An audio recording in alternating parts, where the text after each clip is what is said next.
So perhaps you could start by sharing a little bit of history about your working life and how you sort of moved into the education space and why you are so focused on teenagers and supporting them, particularly in the later years, the senior years of schooling, where the pressure's on and it's, I guess, the pressure's piled on students, but it is, I suppose, a time where you've got to make some very adult decisions when they're still quite young, but what your focus is to support them through those last 2 or 3 years of schooling, so that then they can actually move into their the career space that they want to move into. So to start with, just a bit of background about you and where you started yourself. Yeah, absolutely. So where to start? I'm a bit of a storyteller.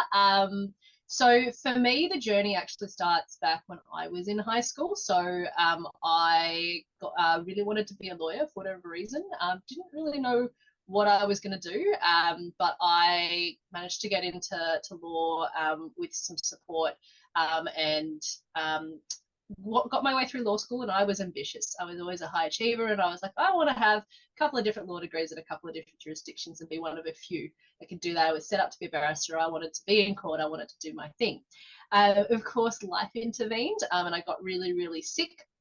It was a very unusual condition, and I won't bore you with the details, but essentially meant that I had to cut part of my law degree short, and I had to decide what the way forward was.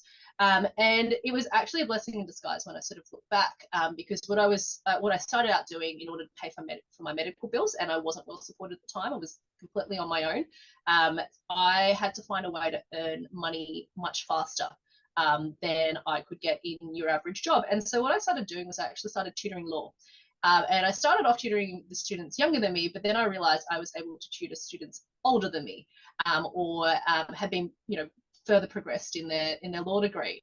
And so I started doing that, and I met all these different students along the way. And in particular, I noticed in the first years, you'd get this immense dropout rate. And this wasn't, localized to any particular university. I noticed there was a high dropout rate, particularly of students that were getting in with a 99 point whatever. It was a UAI back then, and they weren't able to continue. And we sort of investigated what was happening, and it turns out these students didn't know what to do with their ATAR. They're like, oh, I've got the ATAR, I should use it. What's the highest ATAR?